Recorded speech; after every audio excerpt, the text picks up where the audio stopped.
Yuk kita dengarkan ucapannya. Tidak ada hadis Nabi, hormatilah keturunanku. Tidak ada. Ada itu Habib di dalam ceramahnya, hormatilah keturunanku. Siapa orang yang menolong keturunanku, maka aku akan membalasnya di akhirat. Hadis palsu itu. Pasti hadis palsu. Yakin, seyakin-yakin. Ya, telah kita saksikan bersama ucapan dari Kiai Imaduddin ini. Sahabatku, tentu saja dalam perjumpaan kali ini kita akan berdiskusi ya, menilai siapakah Kiai Imaduddin Utsman ini. Assalamualaikum warahmatullahi wabarakatuh. A'udzubillahi minasyaitonirrajim. Bismillahirrahmanirrahim. Nahmaduhu wa nusallimu ala sayyidina Muhammadinil karim wa ala alihi wa sahbihi ajma'in amma ba'du. Wa qala illahi anta maksudi wa ridhaka matlubi a'tini mahabbataka wa ma'rifataka. Selamat berjumpa kembali dengan channel Abu Zamzam. Apa kabarnya? Semoga Anda sehat selalu dan selamanya diberikan kemudahan rezeki yang halal juga berkah untuk bekal kita beribadah dan terus tanpa batas kita mencari ilmu sampai ke liang lahat. Nah, sahabat sekalian, di sini ada sebuah pernyataan dari seorang ulama muda, yang mana ulama tersebut sangat berpengaruh di Indonesia. Luar biasa, karismatiknya menginspirasi setiap orang yang pernah mendengarkan ucapannya. Siapakah beliau? Tiada lain, al-alim, al-alama, guru kita semuanya, yaitu Imaduddin Utsman. Yuk kita dengarkan ucapannya. Tidak ada hadis Nabi, hormatilah keturunanku. Tidak ada. Ada itu Habib di dalam ceramahnya, hormatilah keturunanku. Siapa orang yang menolong keturunanku, maka aku akan membalasnya di akhirat. Hadis palsu itu. Pasti hadis palsu. Yakin, seyakin-yakinnya. Hanya ada di kitab-kitab Ba'alawi yang begitu. Cari hadisnya. Misalnya ada penceramah habaib yang menerangkan tentang kemuliaan keturunan Nabi, kemudian dia mengutip hadis, cari hadisnya itu. Kalau tidak hadis palsu, hadis yang disimpangkan maknanya. Seperti keutamaan ahli bait yang diambil untuk keturunan hari ini. Kalau hadis keutamaan ahli bait banyak. Siapa ahli bait? Ahli bait itu adalah Ali, Fatimah, Hasan, dan Hussein. Ya, telah kita saksikan bersama ucapan dari Kiai Imaduddin ini. Sahabatku, tentu saja dalam perjumpaan kali ini kita akan berdiskusi ya, menilai siapakah Kiai Imaduddin Utsman ini ya. Dan sebelum kita berbicara tentang ilmu yang berhubungan dengan intelektual ya, mari kita kaji dulu secara spiritual atau secara psikologis. Dalam pembicaraan yang diucapkan oleh Imaduddin Utsman ini seakan-akan ada sesuatu hal yang tersimpan ya. Jadi beliau mengatakan tidak ada, beliau mengatakan walaupun ada itu hanya di kalangan Ba'alawi, juga walaupun ada itu adalah hadis palsu. Apakah benar-benar apa yang diucapkannya dengan keikhlasan hati dan demi kepentingan akhirat, ataukah hanya semata beliau memang pernah tersinggung di dalam hidupnya oleh Ba'alawi? Karena kita lihat sahabat sekalian, dari gestur tubuh, juga mimik wajah, itu benar-benar ada suatu misteri yang tersimpan, yang melatar belakangi bahwa beliau berbicara seperti itu. Nah, sahabatku, kita lihat ya, ada sebuah peribahasa, tidak akan ada asap memang kecuali ada api. Orang hanya melihat apanya saja, asapnya apa apinya, yang melatar belakangi sampai asapnya itu banyak ya. Nah, sahabatku, kenapa Imaduddin bersikap seperti ini? Tiada lain karena adalah terbelakang, karena di negeri kita telah lama ada oknum-oknum Ba'alawi yang membuat resah kaum pribumi. Mereka banyak yang eksploitasi kaum pribumi, sehingga orang-orang pribumi merasa takut karena beliau itu adalah cucunya Rasulullah. Walaupun dia dipinta uang, walaupun dia dimarahi, walaupun dia disalahkan, ia tetap menerima ya. Karena itu merupakan cucunya Rasulullah SAW dengan dalil apa yang dikemukakan hadis tadi yang diucapkan oleh Kiai Imaduddin Utsman ini. Nah, sahabat sekalian, mari kita menengahi permasalahan ini ya. Karena kita akan menyelesaikan sesuatu, jangan sampai kebencian ditutupi dengan kebencian, tapi tutupilah kebencian itu dengan kasih sayang.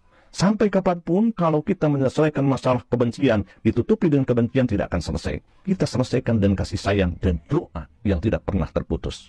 Mari kita selesaikan dengan dialog yang konstruktif, saling menghormati, menerima dari berbagai sudut pandang, kemudian diniati dalam hati kita dengan rasa khosyah atau takut kepada Allah, maka insya Allah dialog kita akan dipenuhi dengan kedamaian. perbedaan itu wajar. Ya, kita contohkan sahabat sekalian, Imam Syafi'i ini dengan gurunya yaitu Imam Malik, walaupun berbeda pendapat antara murid dan guru itu tidak menjadi masalah. Asalkan kita berpegang teguh kepada Quran, hadis, dan ijma juga qiyas. Insya Allah kita tidak akan jauh dari kebenaran. Nah, sahabatku, di sini saya akan membacakan sebuah hadis yang diragukan tadi oleh Kiai Imaduddin. Qala Rasulullah sallallahu alaihi wasallam, "Man do'a ila ahadin min ahli baiti yadan kafatuhu 'alaiha fa ilam yastati kafatuhu anha yaumal qiyamah." Yang artinya, siapa yang berbuat baik kepada ahlul baitku, aku akan membalasnya. Jika aku tidak bisa membalasnya, maka akan membalasnya pada hari kiamat. Mungkin inilah yang dimaksud dengan hadis yang diragukan oleh Kiai Imaduddin. Sahabatku, dijelaskan dalam hadis ini keharusan kita menolong juga menghormati dan memuliakan ahlul bait. Siapakah ahlul bait? Saya bukan ahlinya tafsir di bidang hadis ini. Saya akan serahkan kepada ahlinya. Di antaranya adalah Ibnu Hajar al-Asqalani, juga Imam Nawawi mengatakan bahwa yang dimaksud dengan ahlul bait di sini berbeda dengan Kiai Imaduddin. Yang mana Kiai Imaduddin mengatakan bahwa ahlul bait itu adalah Rasulullah, kemudian istri-istrinya Rasulullah, kemudian putranya Rasulullah, yakni Hasan Hussein, juga Sayyidina Ali. Itulah yang dimaksud oleh Kiai Imaduddin. Siapa ahli bait? Ahli bait itu adalah Ali, Fatimah, Hasan, dan Hussein. Ada yang sependapat dengan Kiai Imaduddin, yaitu kaum Syiah, yang mana kaum Syiah mengatakan bahwa ahlul bait yang dimaksud itu adalah keluarga Nabi, yaitu istri-istrinya Nabi, kemudian Sayyidina Ali, kemudian Hasan dan Hussein. Jadi jelas pendapat dari Kiai Imaduddin sama dengan pendapat kaum Syiah kalau melihat dari riwayat yang saya bacakan ini. Hal ini berbeda pendapat dengan Syekh Nawawi, juga Ibnu Hajar al-Asqalani.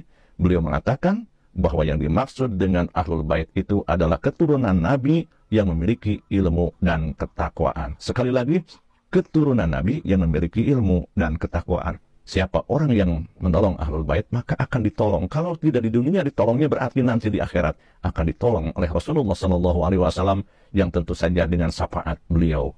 Nah, sahabat sekalian, mungkin inilah yang dikatakan dengan hadis yang tidak benar dan palsu menurut Kiai Imaduddin, karena hadis ini dijadikan alat untuk mengeksploitasi, yaitu kaum pribumi, untuk kepentingan dirinya. Kalau memang ada dzurriyyah Rasulullah SAW yang bersikap seperti ini, berarti mereka jauh dari ilmu dan ketakwaan. Nah, baru inilah yang dikatakan dengan oknum cucunya Rasulullah SAW yang dikatakan dengan Habib. Kalau Habib yang benar, saya kira itu muliakan oleh kita, karena sesuai apa yang dikatakan oleh hadis Nabi tadi. Nah, sahabat sekalian, telah kita dengarkan bersama bahwa apa yang dikatakan oleh Kiai Imaduddin, walaupun ada hadis seperti ini adalah merupakan hadis palsu. Saya sendiri tidak mau mendebatnya, karena saya juga kurang paham tentang masalah ini, karena saya bukan ustadz ya. Dan di sini saya akan mencoba diserahkan kepada ahlinya, bahwa hadis ini sudah jelas dikatakan oleh Imam Hakim. Jadi riwayat hadis ini adalah merupakan riwayat Imam Hakim, yang mana Imam Hakim mengatakan bahwa hadis ini adalah merupakan hadis sahih yang satu martabat dengan Bukhari dan Muslim. Yakin, seyakin-yakinnya. Hanya ada di kitab-kitab Ba'alawi yang begitu. Kemudian kalau Imaduddin, walaupun ada hadis-hadis seperti itu, hanya ada dalam kitab-kitab Ba'alawi. Nah, sahabatku, hadis ini didokumentasikan oleh Imam Hakim yang wafat tahun 1013 Masehi. Jadi sekitar abad ke-10. Sedangkan yang menjadi leluhur Ba'alawi, yaitu Habib Abdullah bin Alwi al-Haddad, yaitu lahirnya tahun 1634 Masehi. Jadi sangat jauh, sahabat sekalian, bukan berada di kalangan Ba'alawi, tetapi di abad ke-10, yaitu ulama terdahulu yang bernama Imam Hakim sudah mengatakan bahwa hadis ini benar-benar ada dan merupakan hadis yang sahih menurut Imam Hakim. Tetapi saya mohon maaf, mungkin ada pendapat Anda yang lain selain pendapat dari Imam Hakim. Sahabatku, janganlah kesalahan individu dijadikan sebagai alat untuk merungkatkan suatu kaum. Karena saya kira di mana-mana pun yang namanya oknum itu ada. Polisi ada oknumnya, kemudian pejabat ada oknumnya, kiai ada oknumnya, wali juga ada oknumnya. Berarti seseorang wali bersalah tidak berarti salah semua wali. Begitupun sama. Seandainya seorang habib atau satu kelompok habib salah, tidak berarti semua habib itu adalah salah. Karena saya pun punya guru, ya. Dari kiai juga punya guru, dari ajengan juga punya guru, dari Gus juga punya guru, kemudian Lolah juga punya guru. Itu hanya sekedar nama. Sampai kapanpun kalau Anda mencari guru yang benar dan tidak pernah bersalah seumur hidup, Anda tidak akan pernah punya guru. tapi setidaknya kita mempunyai guru yang manhajnya dari atasnya adalah benar. Kalau memang manhajnya sudah benar, maka itu bisa kita ikuti. Loh, kan Habib itu bukan cucunya Rasulullah. Nah, sahabat sekalian, andai kata benar, ya, apa yang diucapkan oleh Imaduddin bahwa Habib itu bukan cucunya Rasulullah Shallallahu Alaihi Wasallam, karena dengan kealiman dan penelitiannya, kemudian karena memang tidak ada bukti kitab sejaman, karena memang sudah ada teknologi yang sudah modern dengan adanya tes DNA, sehingga bisa menggugurkan pendapat-pendapat ulama-ulama terdahulu, seperti halnya pendapat Kyai Hasyim Asy'ari, kemudian pendapat Syekhuna Khalil Bangkalan. Mereka semuanya memuliakan, yaitu para habaib. Umpamanya dengan kealiman daripada Imaduddin Utsman bisa mengalahkan Kyai Hasyim Asy'ari atau Syekhuna Khalil Bangkalan, yang mana mereka sangat memuliakan kepada para habaib. Biarpun terputus itu tidak masalah. Yang penting keilmuan dan kesolehannya bisa kita ikuti.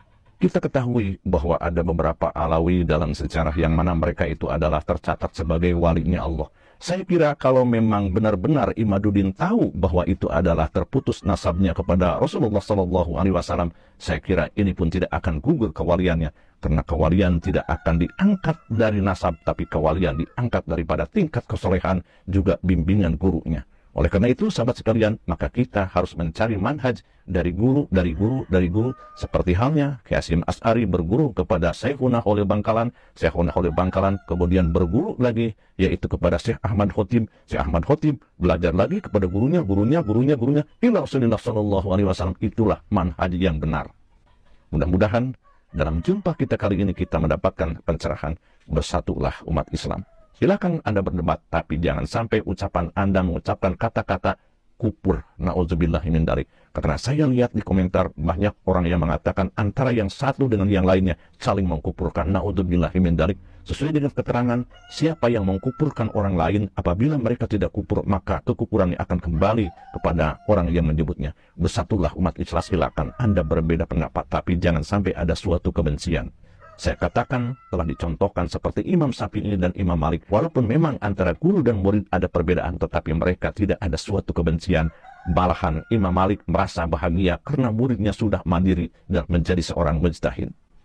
Nah, di akhir perjumpaan kita kali ini, silakan Anda tulis komentar-komentarnya yang konstruktif dan saling menghormati, juga mengedepankan ilmu dan tujuan kita, yaitu demi kebahagiaan kelak kemudian hari nanti di akhirat. Sekian. Anda berpisah dulu untuk sementara dengan Abu Zamzam. Terima kasih atas segala perhatian. Mohon maaf atas segala kesalahan. Billahi taufiq wal hidayah. Wassalamualaikum warahmatullahi wabarakatuh.